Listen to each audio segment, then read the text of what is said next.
Passamos a apresentar reportagem especial Jornalismo, Cultura e Realidade. A alta no preço dos alimentos foi responsável por 60% da inflação dos mais pobres em outubro, aponta o indicador IPEA de inflação por faixa de renda, divulgado nesta quarta-feira pelo Instituto de Pesquisa Econômica e Aplicada. De acordo com a pesquisa, a inflação em 2020 para famílias de renda muito baixa está acumulada em 3,53%. Em 12 meses, o índice chega a 5,33%. Os mais pobres, de acordo com a pesquisa, são as famílias cuja renda é menor do que R$ 1.650 mensais. Para este grupo, o setor de alimentos e bebidas teve peso importante no orçamento no último mês. As variações no preço do arroz, da batata, do tomate, do óleo de soja e das carnes se destacaram. Já o grupo de famílias de alta renda vem se beneficiando com a deflação acumulada de alguns serviços que têm peso importante em sua cesta de compras, como as passagens aéreas, o transporte por aplicativo, o seguro de automóvel e a gasolina. Em outubro, a inflação para os mais ricos foi de 0,82%. A inflação apresentou alta para todas as faixas de renda nos últimos 12 meses. Há um ano, o índice era de 0,01% para os mais pobres. Hoje, está em 0,98%. Já para os de melhor condição financeira, o indicador passou de 0,17% para 0,82%. Reportagem Felipe Moura. Neste próximo sábado, 14 de novembro, o Brasil celebra o Dia Nacional da Alfabetização, data comemorada há mais de 50 anos com o objetivo de difundir a importância da leitura e da escrita. Um dia que deveria ser celebrado, mas ainda mostra números relevantes de brasileiros analfabetos. Segundo a Pesquisa Nacional por Amostra de Domicílios PNAD Contínua Educação, do Instituto Brasileiro de Geografia e Estatística, o IBGE, 11 milhões de cidadãos com 15 anos ou mais ainda não sabem ler e escrever. Entre 2018 e 2019, a taxa de analfabetismo teve uma leve melhora, passando de 6,8% para 6,6%. Emocionada, Rita Romão de Brito, de 54 anos, moradora do Riacho Fundo 2, região administrativa do Distrito Federal, lamenta o fato de não saber ler e escrever. O que mais incomoda a dona de casa é ter que depender de outras pessoas em situações simples, como obter informações no banco. É difícil, às vezes, você depender dos outros, porque tem muita gente que é maldosa. Às vezes você faz uma pergunta, as pessoas passam você para trás. Eu pergunto, às vezes, dependendo do que eu quero, eu pergunto a mais de uma pessoa. Aproximadamente 12 quilômetros de onde vive Dona Rita, em Taguatinga, Maria Clara Falcão, de 6 anos, vive uma realidade bem diferente. A pequena foi alfabetizada com 5 anos e tomou gosto pela leitura. Quando eu senti que eu aprendi a ler, eu senti que agora eu já posso ler textos, gibis e histórias e fiquei super feliz. Mas, infelizmente, essa não é a realidade de muitos brasileiros. E assim como Rita, muitas pessoas são analfabetas. Fazendo o recorte por regiões, é possível constatar uma enorme disparidade entre as taxas de analfabetismo em pessoas acima de 15 anos. Nas regiões Sul e no Sudeste, o índice é de 3,3%. O Centro-Oeste aparece em seguida com uma taxa de 4,9% e a região Norte, 7,6%. Já na região Nordeste, o percentual é de 13,9%. Entre os brasileiros com 60 anos ou mais, os índices de analfabetismo são ainda maiores, alcançando 9,5% na região Sul, 9,7% no Sudeste, 16,6% no Centro-Oeste, 25,5% no Norte e 37,2% no Nordeste. A questão racial também tem grande impacto entre as pessoas que não sabem ler ou escrever, enquanto a taxa de analfabetismo dos brasileiros da cor branca, com 15 anos ou mais, é de 3,6%, na população preta ou parda, o índice alcança 8,9% de acordo com o IBGE. Segundo o especialista em educação Afonso Galvão, a situação da educação básica no Brasil ainda é precária. Ele afirma que é preciso um enfrentamento maior contra o analfabetismo. Eu não sei se há realmente muito que se comemorar. O que nós temos aí como que esses dados mostram, na verdade, é uma situação da educação básica que é muito precária em termos de qualidade e que quantitativamente não atende à maior parte da população ainda. Outro gargalo a ser enfrentado pelo poder público brasileiro é reduzir o número de analfabetos funcionais no país. Segundo o indicador de analfabetismo funcional divulgado em 2018, pesquisa idealizada pelo Instituto Paulo Montenegro, pela ONG Ação Educativa, com apoio do Ibope Inteligência, 30% dos brasileiros integravam esse grupo. São considerados analfabetos funcionais, por exemplo, pessoas com dificuldades em interpretar textos simples ou resolver problemas matemáticos cotidianos. Em 2014, foi aprovado o Plano Nacional de Educação, que tem entre as metas erradicar o analfabetismo a pessoas de 15 anos ou mais até 2024. A iniciativa também tem como meta reduzir à metade a taxa de analfabetismo funcional no país. A reportagem do portal Brasil 61 entrou em contato com o Ministério da Educação para obter informações sobre investimentos e medidas que estão sendo tomadas para o combate ao analfabetismo, porém não obteve resposta. Reportagem Paulo Oliveira.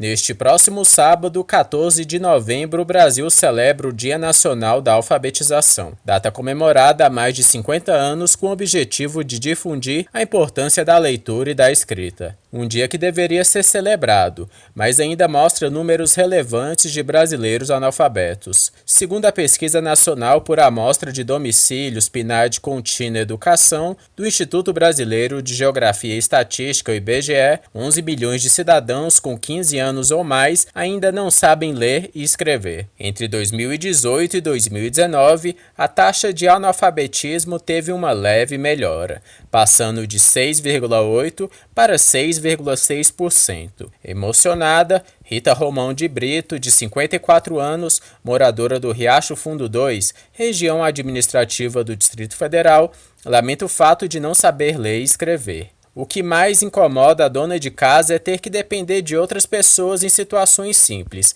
como obter informações no banco. É difícil, às vezes, você depender dos outros, porque tem muita gente que é maldosa. Às vezes você faz uma pergunta, as pessoas passam você para trás. Eu pergunto, às vezes, dependendo do que eu quero, eu pergunto a mais de uma pessoa.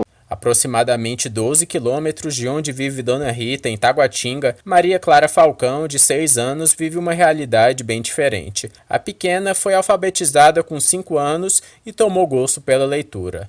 Quando eu senti que eu aprendi a ler, eu senti que agora eu já posso ler textos, gibis, histórias e fiquei super feliz. Mas, infelizmente, essa não é a realidade de muitos brasileiros. E assim como Rita, muitas pessoas são analfabetas. Fazendo o recorte por regiões, é possível constatar uma enorme disparidade entre as taxas de analfabetismo em pessoas acima de 15 anos. Nas regiões Sul e no Sudeste, o índice é de 3,3%. O Centro-Oeste aparece em seguida com uma taxa de 4,9% e a região Norte, 7,6%. Já na região Nordeste, o percentual é de 13,9%. Entre os brasileiros com 60 anos ou mais, os índices de analfabetismo são ainda maiores, alcançando 9,5% na região Sul, 9,7% no Sudeste, 16,6% no Centro-Oeste,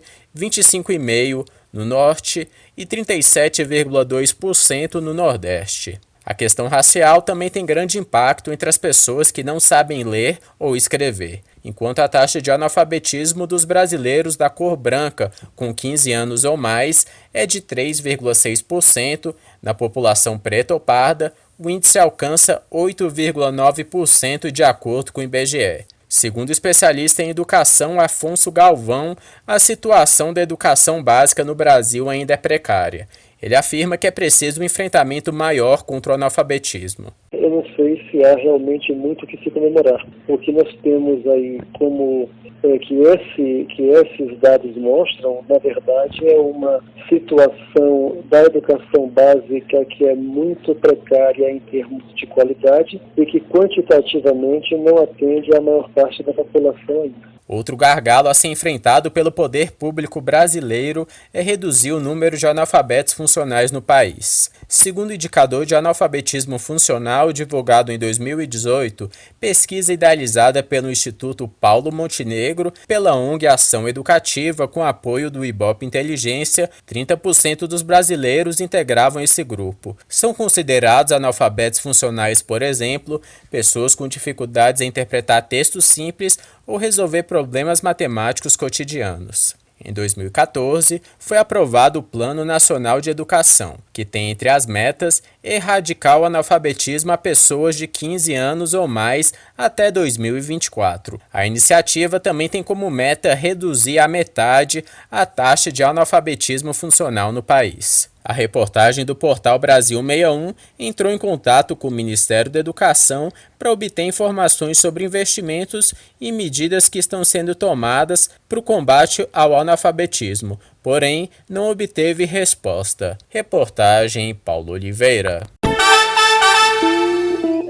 Das denúncias registradas no Disque 100, as que tratam de exposição de crianças e adolescentes na internet estão entre os 5 tipos de violações mais comuns. O levantamento a respeito dessa espécie de violência, levando em conta o local onde ocorre, abrange casos de pedofilia, cyberbullying e pornografia infantil. Mesmo com os registros dos casos denunciados, acredita-se que a quantidade real de violações pode ser bem superior. Um relatório da Norton Cyber Security, de 2017, aponta que o Brasil se tornou o segundo país com o maior número de casos de crimes cibernéticos. O quadro, que envolveu aproximadamente 62 milhões de pessoas, gerou prejuízos de cerca de 22 bilhões de dólares. Com o objetivo de inibir a prática dos crimes cibernéticos contra crianças e adolescentes, o Ministério da Mulher, da Família e dos Direitos Humanos lançou uma campanha de conscientização das famílias acerca dos riscos da exposição de crianças na internet.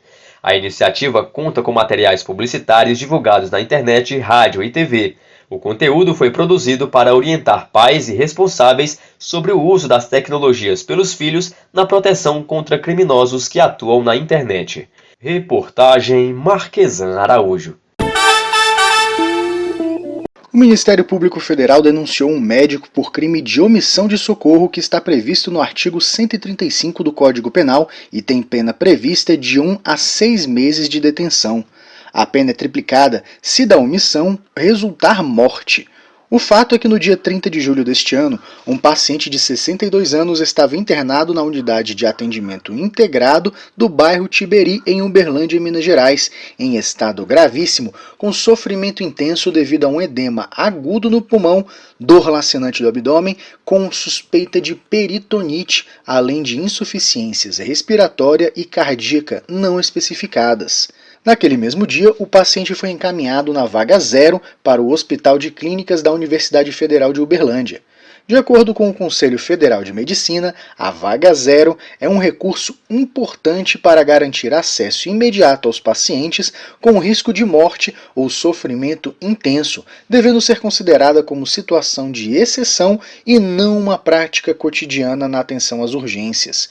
No entanto, segundo a denúncia, sem uma explicação, o médico plantonista recusou-se a receber o paciente, devolvendo-o à unidade, sem realizar qualquer avaliação clínica. No dia seguinte, 31 de julho, o paciente acabou morrendo na unidade sem ter recebido o devido atendimento. Reportagem Janari Damascena. O presidente do Congresso Nacional, senador Davi Alcolumbre, do DEM do Amapá, disse que vai pedir à Polícia Federal e ao Ministério Público Federal que investiguem as causas que levaram ao incêndio na subestação de energia e, posteriormente, provocaram um apagão no Amapá. O parlamentar alertou para a situação de terror que tomou conta das ruas de Macapá, segundo ele, por facções criminosas e grupos políticos corruptos que se uniram para desestabilizar as eleições na cidade. Na última quarta-feira, o presidente do Tribunal Superior Eleitoral, Luiz Roberto Barroso, atendeu a um pedido do Tribunal Regional Eleitoral do Amapá e adiou as eleições municipais na capital do estado. O primeiro turno em todo o país está previsto para este domingo e o segundo para o próximo dia 29. A nova data do pleito não foi definida. Reportagem Janari Damascena.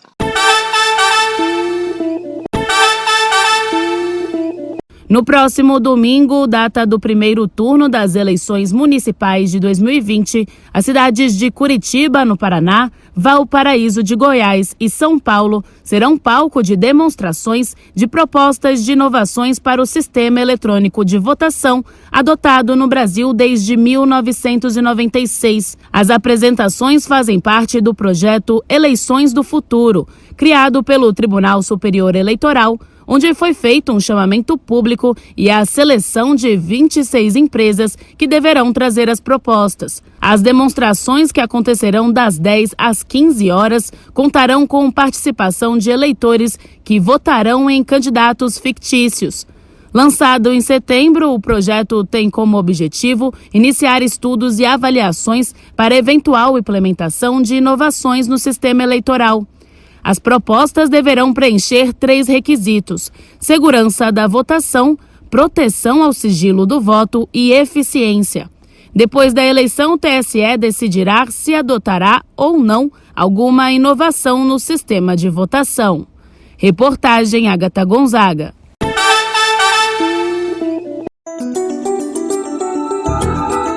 A cotação da arroba do boi gordo termina a semana com queda de 1,18% no preço e o produto é negociado a R$ 288,55 em São Paulo. Em Goiânia, o produto é vendido à vista a R$ 271. Já em Barretos e Araçatuba, em São Paulo, a arroba é comercializada a R$ 285,50. O preço do quilo do frango congelado não sofreu variação e o produto é vendido a R$ 6,45. O preço do frango resfriado também não teve variação e a mercadoria é comercializada a R$ 6,27. No mercado financeiro, o preço da carcaça suína especial caiu 0,07% e o produto é negociado a R$ 14,04.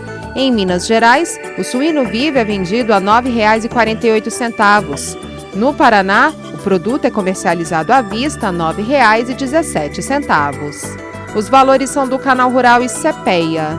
Reportagem Jalila Árabe. A pandemia paralisou as atividades presenciais de ensino com a suspensão de aulas e de quaisquer outras atividades presenciais de creche após graduação. Então, a partir do mapeamento de projeções tributárias e uma análise da base de dados do Tesouro Nacional, foi feito o relatório Covid-19, Impacto Fiscal na Educação Básica, que apresenta um cenário de receitas e despesas nas redes estaduais e municipais em 2020. De acordo com o documento, as redes estaduais e municipais devem perder entre 13 bilhões de reais e 40 bilhões em tributos vinculados à manutenção e desenvolvimento do ensino neste ano, a depender do cenário da crise econômica. De acordo com a analista de políticas de ensino médio do Instituto Unibanco, Marina Lieberman, agora em 2020, as redes de ensino conseguiram se ajustar, em parte, devido às parcerias conquistadas por causa da pandemia, mas esse cenário pode ser ainda mais difícil em 2021. As redes em 2020 tiveram que fazer muitas parcerias para poder estabelecer ensino remoto. Então isso permitiu a adoção de várias estratégias sem que tivessem custos adicionais necessariamente, né?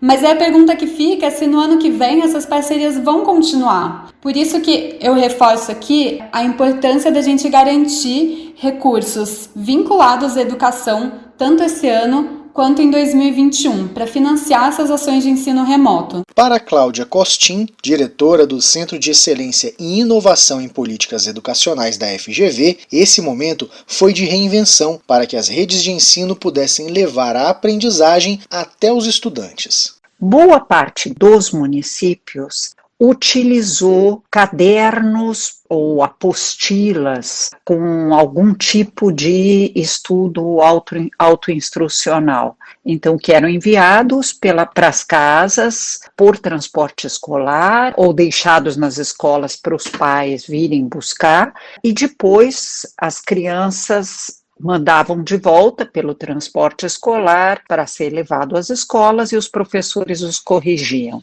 Não é o modelo ideal, mas foi o possível para ser feito nessa emergência. Se fizermos a soma dos mais de 38 milhões de estudantes matriculados nas redes de educação básica, isso pode significar uma redução média no investimento anual por estudante, que pode ficar entre R$ 345 no melhor cenário e R$ 1.038 no cenário mais pessimista. Esses dados foram compilados pelo Instituto Unibanco e o Todos pela Educação, em parceria com o Conselho Nacional dos Secretários de Educação. Reportagem Janari Damascena.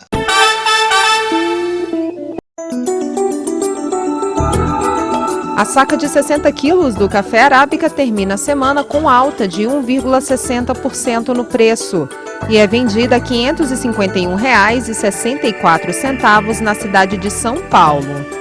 O café robusta também teve alta de 0,77% no valor e a saca é comercializada a R$ 410,65 para retirada no Espírito Santo. O açúcar cristal registrou baixa de 0,36% e o produto é vendido a R$ 104,76 em São Paulo. Em Santos, no litoral paulista, o valor da saca de 50 quilos e sem impostos caiu 0,52% e a mercadoria é comercializada a R$ 103,25. No mercado financeiro, o preço da saca de 60 quilos do milho caiu 0,04% e é negociada a R$ 80,55. Em Cascavel, no Paraná, o preço é R$ 78. Em Rondonópolis, no Mato Grosso, o milho é vendido a R$ 76. Em Rio Verde, Goiás, o preço à vista é R$ 71. Os valores são do Canal Rural e CPEA. Reportagem Jalila Árabe. Os eleitores que moram em áreas rurais e distantes das zonas eleitorais deverão contar com o transporte oficial credenciado ao Tribunal Superior Eleitoral no próximo domingo. De acordo com a Lei 6.091 de 74 do TSE, é vedado aos candidatos ou órgãos partidários ou qualquer outra pessoa o fornecimento deste transporte sob risco de responsabilização criminal. No Pará, até mesmo transportes de força animal, como búfalos e cavalos, serão utilizados pelo Tribunal Regional para levar os eleitores até os locais de votação. Uma das maiores preocupações é a população indígena, cerca de 9.500 eleitores que deverão ir até os 29 locais de votação distribuídos em 40 sessões eleitorais. Segundo explica o cientista político Valdir Pucci, o esforço da Justiça Eleitoral é para evitar que o transporte irregular possa ser usado como moeda de troca na eleição. Já foi objeto de estudo na história brasileira o transporte irregular dos eleitores para que eles pudessem votar. Em que sentido? As pessoas ou os interessados, cabos eleitorais, o próprio candidato, ele oferecia um transporte gratuito a essas pessoas, às suas sessões eleitorais, para que cumprissem a sua obrigatoriedade do voto, desde que, claro, a moeda de troca desse transporte seria justamente o voto na pessoa que está providenciando essa ida à sessão eleitoral. Segundo explica o advogado eleitoral Ariel Sangalete, a Justiça Eleitoral determina por meio da lei que os transportes da União fiquem à disposição do processo eleitoral neste dia para evitar a prática. A lei é bem clara ao dizer que os transportes terrestres, aquáticos e aéreos que são de propriedade da União, dos estados, dos municípios, eles devem estar à disposição da Justiça Eleitoral para prestar o serviço de transporte, com a ressalva dos militares. A gente deve lembrar que as instituições que são ditas como essenciais para a sociedade, como a saúde e segurança, eles não poderão ser utilizados para esse serviço, justamente para que seja garantido durante o período eleitoral o funcionamento do controle social normal da sociedade, né? Caso a cidade ou município sejam precários nesse sentido, a Justiça Eleitoral deverá dar preferência aos transportes de aluguel. O advogado explica que, para ter certeza de que o transporte está a serviço da Justiça Eleitoral, é necessário observar alguma identificação, como um adesivo com os dizeres "a serviço da Justiça Eleitoral", por exemplo. Além disso, é importante reforçar que a regra da proibição vale para o sábado, dia que antecede a eleição, e também para a segunda, um dia após a eleição. Os estados da Bahia e Paraná também já divulgaram nas páginas dos tribunais regionais e das sessões eleitorais como será feito o transporte em alguns municípios. O transporte irregular de eleitores é crime e tem pena aplicada de 4 a 6 anos, além do pagamento de R$200 a R$300 por dia multa, conforme o artigo 302 do Código Eleitoral. Reportagem Agatha Gonzaga. Você acompanhou Reportagem Especial.